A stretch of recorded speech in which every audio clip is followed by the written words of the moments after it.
네, 4.15 총선을 마친 여야가 포스트 총선 체제로 전환을 했습니다. 앞선 거둔 민주당은 책임감을 강조하면서 몸을 낮췄고 초라한 성적표를 받아든 통합당은 쇄신을 강조하며 당을 정상화하는 데 총력을 기울인 모습입니다. 네, 전문가와 함께 관련 내용 짚어보겠습니다. 네. 김관옥 개명대 교수, 이경수 전 새누리당 부대변인 나오셨습니다. 두 분 어서 오십시오. 안녕하세요. 예.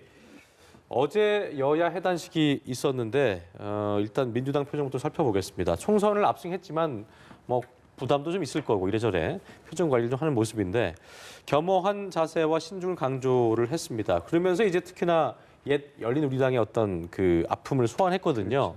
이거는 어떤 의미라고 봐야 되겠습니까? 우리가 180석을 이렇게 예상한 분들은 많지 않을 거예요. 그렇죠. 민주당 스스로도 그렇고.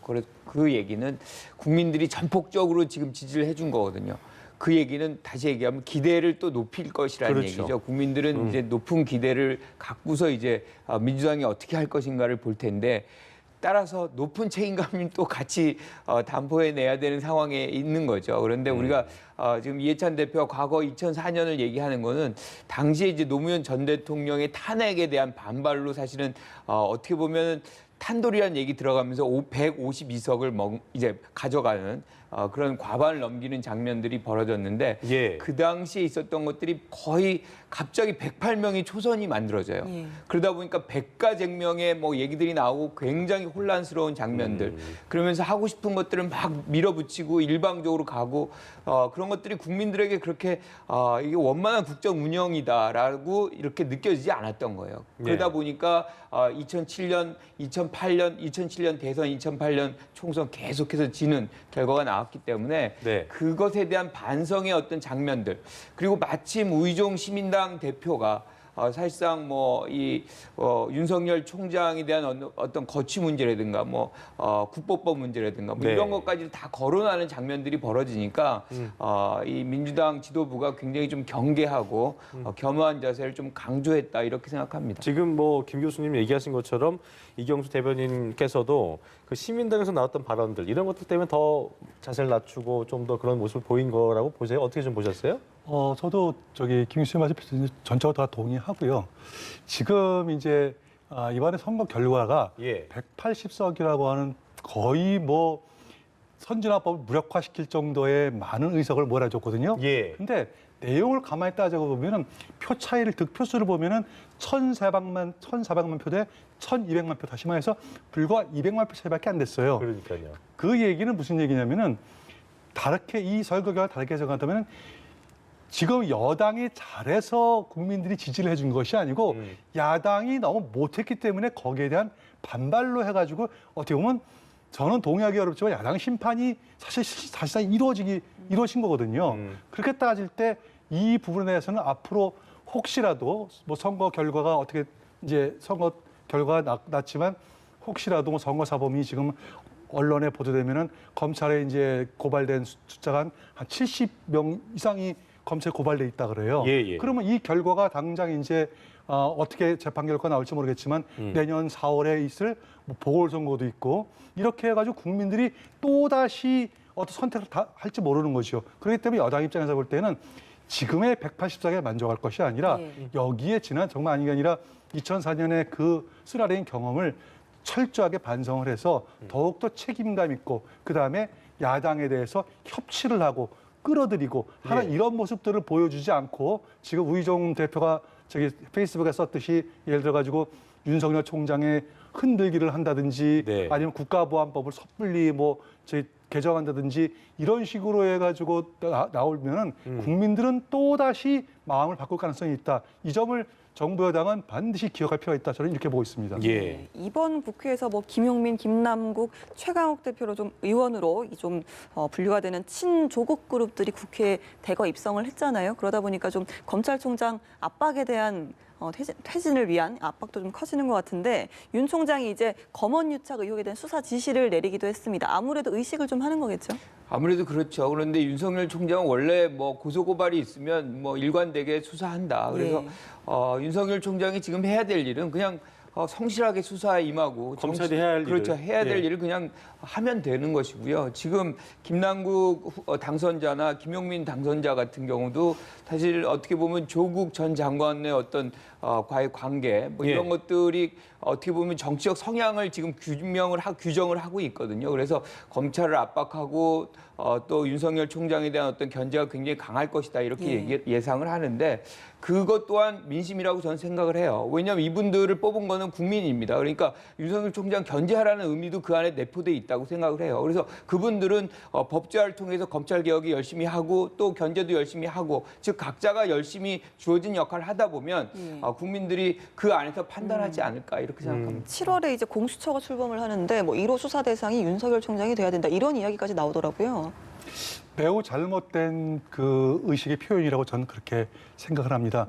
공직자 수사처를 만든 최초의 의미는 뭐냐면은 견제받지 않는, 다시 말해서 수사받지 않는 자율에만 맡겨놓으니까 안 된다고 하는 법원, 검찰, 그다음에 고위공직자 이런 분들에 대해서 좀 더 객관적인 차원에서 수사를 하라는 것에서 공수처를 만들어놨지 않습니까? 예. 그런데 이 공수처 1호 대상자가 예를 들어가지고 김용민 당선자라든지 몇몇 분이 특히 그 최강욱 비서관 같은 경우도 뭐 그 말씀을 하셨거든요. 예를 들어가지고 공수처가 시작되면은 제1호 수사 대상은 윤석열 총장이 될 것이다라고 하는 얘기는 이건 검찰을 협박하는 겁니다. 이렇게 하시면 안 되죠. 예. 예를 들어가지고 지금 이제 그 윤석열 총장에 대해서 예를 들어 사적으로 어떤 비리 문제가 발생하면은 윤석열 총장 아니라 그 누구도 공수처의 수사 대상에서 벗어날 수는 없는 겁니다. 그런데 그런 것들이 없는 상태에서 그냥 이렇게 툭툭 던지는 것은 마치 검찰을 협박을 해서 예를 들어 가지고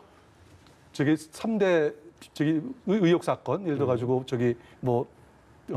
울산시장 사건이라든지 예. 유신 사건 3대 의혹 사건 있지 않습니까? 여기에 플러스 요번에 선거 과정 중에서 검찰에 고발된 선거사범들 이런 사람들을 봐주지 않으면 우리가 너를 어떻게 하겠다는 이런 협박성을 들릴 때 과연 국민들이 어떤 생각을 하실지 이것들을 꼭 좀 의식할 필요가 있다. 저는 이렇게 보고 있습니다. 네, 어떻게 보면은 윤석열 총장에 대한 퇴진을 압박하는 그런 거에 대한 어떤 우회적인 이 검언유착 수사 지시한 것도 어떤 윤 총장 입장에서의 우회적인 어떤 답이 아닌가 뭐 이런 생각이 들기도 해요. 아니 그거를 안 하면 또 안 되는 거죠. 이미 그렇죠. 고소 고발이 돼 있는 것이고 그걸 그러니까요. 인권부에다가 이제 배속을 시켜놨는데 그 얘기도 논란이 있었거든요. 왜 이게 인권부냐. 그런데 그걸 정상적으로 이제 중앙지검에다 해놨으니까 성실하게 수사하면 되겠죠. 예. 자, 총선에서 3패를 당한 통합당 얘기를 좀 해보겠습니다. 그야말로 뭐 대략 난감한 상황이 된 건데 상처를 좀 봉합하고 당을 재건하기 위해서 누가 좀 리더로 나설 것이냐 이게 관심을 좀 보이고 있는 상황이고 급선무기도 합니다. 일단 비대위 가닥으로 잡았고 김종인 위원장에게 러브콜을 한 것 같습니다. 좀 심재철 원내대표도 가서 만남을 가진 것 같고 부탁한 상황인데 받아들일까요? 어떻게 좀 예상하세요? 비대위는 글자 그대로 비상시에 만드는 특별한 형태의 당 지도부를 새겨 꾸려낸 뜻 아니겠습니까? 예. 지금 상황에서는 통합당 입장에서 새롭게 전당대회를 구성을 해가지고 뭐 새로운 지도부를 선출하고 하는 이럴 정치적 여유가 없어요. 일단 당이 정말 어떻게 가야 되는지를 정확하게 이 노선부터 정해야 됩니다. 예. 그렇게 하기 위해서는 저도 역시 새로운 지도부를 뽑는 전당대회보다는 비대위 체제가 맞다. 이렇게 먼저 말씀을 드리고요. 예. 다만 이제 비대위 위원장에 이제 어떤 분이 오시면 좋겠냐는 한 부분인데 그 김종인 위원장에 대해서는 당내에서 약간의 이제 의견 좀 있는 건 사실이에요. 그럼에도 불구하고 지금 이 비상시국에 과연 다 쓰러져서 아주 폭망하다시피 한 이 미래통합당을 어느 정도 권위를 가지고 이끌고 가야 되는데 그와 같은 권위를 가지고 이끌 수 있는 권위체 그 사람이 누구인가 보면은 현 시점에서 볼 때는 김종인 위원장 외에 다른 권위자가 있을까 하면은 저는 없을 거다 이렇게 보기 때문에 다소 불만이 있다 하더라도 예. 김종인 위원장 체제로 가야 되는데 문제는 김종인 위원장께서 받아들이는 것은 조건이 몇 가지가 있어요. 예. 첫째 임기입니다. 임기죠. 단순히 뭐 다음번 차기 전당대회 할 때까지 임시로 비대위원장 맡아라? 그건 안 하겠다는 거예요. 다시 말씀드려가지고 다음번 대선이 있을 때까지 비대위 시세를 계속 끌고 간다면은 그러면 생각해보겠다는 그게 첫 번째 조건인 것 같고 두 번째 비대위원장으로서 모든 권한을 다 갖겠다는 얘기예요. 실질적으로 하시면서 드려가지고 혹시라도 내년 4월에 있을 뭐 보궐선거라든지 아니면 현재 당협위원장 체제를 갖다가 전부 새로운 사람들로 다 물갈이 하겠다. 예. 이런 것도 어느 정도 있을 것 같습니다. 그래서 이런 것들이 조건이 충족돼야 되는데 지금 통합당 입장에서 볼 때는 그런 조건을 과연 거부할 수 있을까요? 어떻게 보면 뭐 말씀하신 것처럼 지금 당권을 얘기할 때는 아닌 것 같고 대선 전까지 뭐 비대위 체제 쭉 가야 돼. 만약에 맞게 된다면 그럴 가능성도 배제할 수 없겠네요. 그렇죠? 저는 사실상 총선 2주 전에 선대위원장으로 들어오셨잖아요. 그러니까 이것을 연말까지를 예상하고 그때 수락을 했다. 그러니까 이미 이걸 염두에 두고 저는 뭐 그렇다고 생각을 해요. 그러면 뭐 총선을 준비하려면 최소한 선대위원장이면 한 3, 4개월 전에는 해서 장악을 해가지고 선거를 치르는 게 보통의 상례인데 이렇게 2주 전이라는 거는 어떻게 보면 뭐 얼굴 내밀고 그걸로 해서 선거를 치렀는데 그게 사실상 어떤 승패를 가르지는 않거든요. 그렇다 그러면 그 이유를 내다보고 아마 수락을 하신 것 같고 지금 말씀하신 대로 임기를 연말까지 모든 걸 이제 권한과 임기를 보장해라 뭐 이런 얘기를 하시는 거죠. 그런데 지금 저는 개인적으로는 미래통합당이 이렇게 김종인 카드라고 하는 안정과 장악력이 중요한 것인지 아니면 진짜로 창조적 파괴를 해야 되는 그런 시점인지 예. 그 부분을 이 미래통합당 내부에서 한번 논의를 해야 될 단계가 아닌가. 왜냐하면 이것이 실질적으로 한 번 진 게 아니거든요. 16년부터 4차례 계속 이어지는 것인데 또다시 이렇게 구심력은 생기지만 구심력 뒤에서 즉 김종인이라는 카드의 어떤 구심력 뒤에서 다시 또 미봉책으로 뭔가를 덮고 근본적인 어떤 문제 해결을 그냥 방치하고 또 가면 미래가 또 있을까. 그래서 네. 저는 뭐 어떤 형태로든 비대위 체제는 가야 되겠지만 조속히 전대를 구성을 해서 모든 뭐 이 예컨대 이제 보수 세력이 결집을 해가지고 예. 문제의 근원을 뜯어내고 실질적으로 새로운 어떤 집을 짓는 과정을 거쳐야만 우리가 이제 건강한 보수라고 할 수 있죠. 건강한 보수. 힘찬 날개를 네. 이제 필 수 있는 그런 기회가 오지 않을까 이렇게 생각합니다. 그러니까 제대로 된 체질 개선이 좀 필요한다. 그렇죠. 말씀이신 거죠. 예, 김종인 위원장 카드도 뭐 가장 크긴 합니다만 사실 홍준표 전 대표의 복당 후에 이제 대표 도전도 좀 어느 정도 점쳐졌습니다만 본인은 또 대권 직행을 시사를 했고요. 안철수 전 대표의 영입설도 네, 좀 제기가 되기도 했는데 이렇게 좀 내부에서 좀 찾자 굳이 외부 영입이 능사는 아니다 이런 의견도 있다고 하더라고요. 그런 의견도 뭐 틀린 얘기는 아닙니다. 근데 그럼에도 불구하고 과연 대한민국 정치 발전을 위해서 과거 대통령 선거에서 나왔다가 낙선하신 분이 새롭게 들어와가지고 또다시 대통령 후보가 되어가는 이런 모습들이 과연 국민들이 볼 때 인정해 주겠느냐? 저는 굉장히 비관적으로 봐요. 특히 우리가 미국 정치 얘기를 많이 합니다만 미국에서는요 단 한 번도 제 기억에 그렇습니다. 제가 연구한 바에는 단 한 번도 대통령 선거에 출마했다가 나오신 분이 재수삼수하는 경우를 본 적이 없어요. 무조건 다 정계 은퇴입니다. 특히 2000년 대선에서 민주당의 누굴 말씀하시죠? 아들 부시하고 알고요? 엘고 후보. 네. 사실은 엘고 후보가 그 당시 전체 표수로 24만 표 더 얻었어요. 예. 부시 후보보다. 그럼에도 불구하고 미국의 독특한 선거제도 때문에 부시 후보가 대통령 당선됐거든요. 그때 민주당의 수없이 많은 분들이 엘고 후보한테 이거 너무 억울하다. 한 번 더 하시라. 근데 엘고 후보가 딱 거절했습니다. 그 이유가 뭔지 아세요? 바로 이렇게 한 번씩 물러남으로 해가지고 새로운 엘리트들이 계속 충원되는 이게 미국의 전통이고 미국의 정치 발전이다. 이런 의미였거든요. 예. 대한민국도 앞으로 이와 같은 전통이 꼭 필요할 것으로 보여집니다. 따라서 이미 국민들한테 한 번쯤은 다 평가를 받은 예를 들어가지고 뭐 홍준표 후보라든지 이런 분들이 다시 등장하는 것을 과연 그럴까요? 어쩌면은 또다시 폭망하는 길로 가는 저는 지름길이다. 저는 이렇게 보고 있습니다. 근데 저는 이제 대구 시민들이 사실상 우리가 이번에 이제 미래통합당이 전국 선거에서 굉장히 어렵다는 것을 알았거든요. 알았는데 한석이 굉장히 아쉬운 부분이에요. 그럼에도 불구하고 무소속으로 나온 분인데 당선을 시켰잖아요.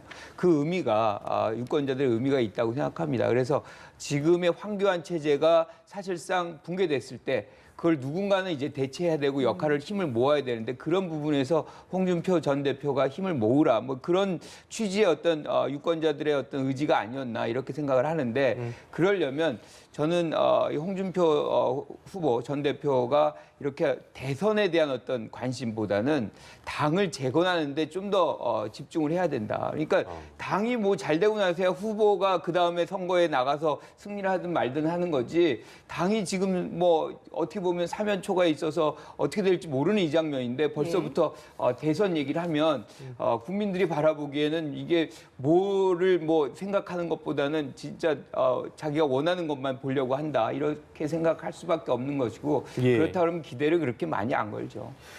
일단 의석수 차이에서 뭐 엄청나게 나기 때문에 탈당 후에 이제 무소속으로 당선된 홍준표, 김태우, 권성동, 윤상호 의원 복당 문제는 뭐 이게 쭉쭉 나왔었던 부분이고 뭐 일단 통합당 입장에서는 한석이라도 아쉬운 입장이기 때문에 복당은 예견된 수준인 것 같고 시기는 어느 정도가 뭐 금세 이루어질까요? 어떻게 좀 보고 계세요? 저는요 오히려 한석도 아쉽지 않다고 보여집니다. 예를 들어 가지고 어느 정도 균형이 맞아 가지고 제 1당이 됨으로 해 가지고 지난 2000년 선거처럼 지난 저기 뭐 20대 총선처럼 예. 한석 차이로 해 가지고 국회의장이 바뀌는 이런 상황이 벌어진다면 한석이 아쉽죠. 빨리 저기 의원을 저기 부수석을 끌어들여 가지고 제 1당이 돼서 국회의장을 차지하고 하는 이런 모습이 보여졌는데 예. 지금은 너무 차이가 나가지고 큰 의미가 없다. 전혀 한석이 아쉽지가 않습니다. 오히려 케이스가 좀 다르다고 보는데요. 예를 들어 가지고 권성동 의원이나 윤상현 의원 같은 경우에는 예. 사실은 그 공관위에서 뚜렷한 이유가 없어요. 이분들을 왜 컷업 시켰는지 이유가 없어요. 한 분은 대통령 탄핵에 앞장섰다. 또 한 분은 뭐 친박의 뭐 적자다.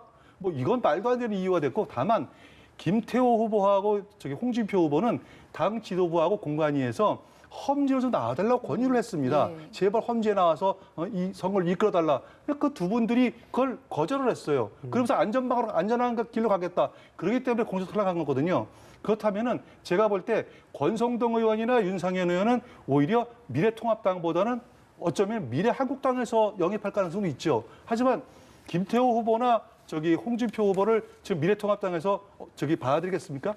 저는 받아들이지 않을 거라고 보고 나중에 이제 대선 국면에서는 이제 상황이 바뀌겠죠. 그래서 그렇기 때문에 지금 네 분 중에서 두 분 정도는 아마 미래한국당 쪽에서 영입할 가능성이 있지만 네. 나머지 두 분에 대해서는 아마 당분간은 비대위가 구성이 되고 어느 정도 당이 추속될 때까지는 입당하기 어렵다. 전 이렇게 보고 있습니다. 예. 당장 뭐 하루 이틀 만에 좀 복당될 사안이 아니다라고 분석을 좀 해주셨는데요.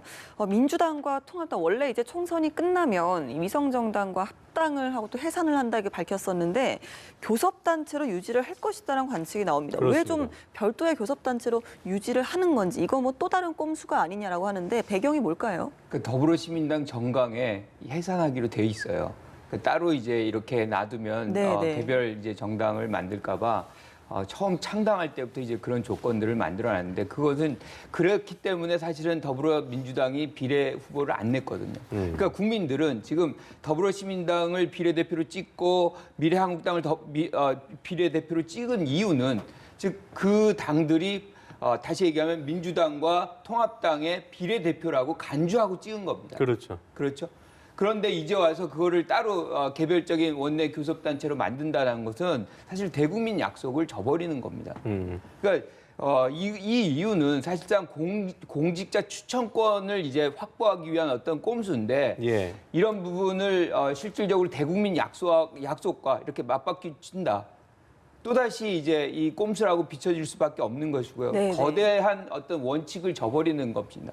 그러니까 국민의 약속을 지킬 것인가 아니면 공직자 후보 추천권을 확보할 것인가. 네. 그것은 뭐 더불어민주당이든 미래통합당이든 스스로 결정할 일이지만 우리가 지금 이번에도 선거를 과정을 보면서 국민들이 얼마나 냉정하고 얼마나 심판을 하는 그런 자세로 투표를 하는지를 봤다면 이렇게 꼼수를 20대에 그냥 마무리 짓고 21대는 그런 모습을 보여주지 말아야지 계속적인 이런 반복적인 이런 문제들을 발생시킨다 그러면 정치권이 더욱더 외면받을 것이다 이렇게 생각합니다. 네, 예, 이 결과 대변인께서도 동의를 예. 하시는지요? 예, 사실은 이제 꼼수죠. 꼼수인데 이제 꼼수지만 이제 좀 경우는 좀 다르다고 저는 약간의 그 차이가 있다고 저는 보고 있어요. 네. 예를 들어 가지고 이제 그 더불어시민당 같은 경우에는 그 지금 17분이 당선되지 않았습니까? 그중에서는 이제 다른 당으로 보낼 분들이 계세요. 그분들 빼고 나면 한 14석에서 뭐 이 정도 이렇게 15석 이 정도 되고 있는데 그러면은 교섭단체를 구성하기 위해서는 적어도 3명에서 당분간 3명에서 5명 정도의 의원이 새로 와야 되는데 예. 올 데가 없어요, 올 데가. 기껏해서 올 때라고 하는 것은 그 열린민주당인가요? 거기서 이제 3석이 오는 거 외에는 나머지는 다 어디서 와야 되냐면은 이미 저기 당선되어 있던 더불어민주당 소속의 의원들이 와야 되는데 이거야말로 국민들은 정말 이건 아니다라고 보여질 것 같아요. 그런데 거기에 비해서 미래한국당 같은 경우에는 19분이 당선되기 때문에 한 석이 부족한 거거든요. 그렇죠. 이 한 석은 예를 들어서 아까 제가 모두에 조금 아까 말씀드렸던 예를 들어가지고 뭐 윤상현이라든지 예. 그다음에 권성동이라든지 이분들은 원래 그쪽 소속이었으니까 하지만 지금 당장 미래통합당으로 입당을 원하죠. 미래통합당으로 입당하는 건 지금 시기적으로 좀 애매하기 때문에 네. 미래한국당을 통해서 입당했다가 나중에 합당하는 이런 경우가 생길 수 있거든요. 다만 그 공수처장 그 문제 때문에 이제 그 공수처 법에 야당에게 저기 추천권 준다고 했거든요. 예. 그러니까 야당의 개념이 상당히 애매해요. 일단 미래통합당은 하나의 야당이고 그다음에 이제 미래한국당이 만약에 교섭단체 구성한다거나 아니면 그 더불어시민당이 교섭단체 구성한다 할 때 과연 어디가 야당이냐라는 이런 부분들이 생기기 때문에 네. 제가 볼 때는 가장 큰 문제는 여당에서 이미 180석 됐지 않습니까? 그러면은 예를 들어 가지고 그 야당 추천목을 두 당에게 그냥 준다고 한다면은 이런 꼼수 문제는 절대 발생하지 않을 것이다. 저는 이렇게 보고 있습니다. 통큰 양보가 필요하다는 겁니까? 그렇죠. 김 교수님 어떻게 보고 계세요? 뭐 저는 타협할 수 있다고 봐요. 그러니까 지금 위성 정당을 만드는 것만으로도 국민들에게 엄청난 실망감을 줬어요. 네. 이게 그렇죠. 정당사에 존재하지 않았던 겁니다. 그런데 여기다가 이제 더 나가서 위성 어떻게 보면 교섭단체를 만드는 이런 장면까지 만들어낸다 그러면 우리가 21대 거는 기대가 지금 이 장면에 있는데 시작부터 실망감을 주는 거거든요. 그래서 여야가 머리를 맞대고 이런 위성 교섭단체 안 만드는 방안으로 이제 타협을 보는 게 좋다는 생각인데 뭐 공직자 추천권이 그렇게 중요하다면 뭐 예컨대 미래한국당 같은 경우 그렇게 갈 수 있어요. 하지만 저는 그 자체가 사실은 또다시 실망감을 실망을 줘서 줄 수 있는. 수권 정당의 모습은 완전히 사라질 수 있다. 자, 의원 꿔주기가 중요한 것인지 보수 재건이 중요한 것인지 좀 고민을 해야 될 시기가 아닌가 생각이 드는 상황이었습니다. 네, 오늘 말씀 여기까지 듣겠습니다. 김관옥 개명대 교수, 이경수 전 새누리당 부대변인과 함께했습니다. 고맙습니다. 고맙습니다.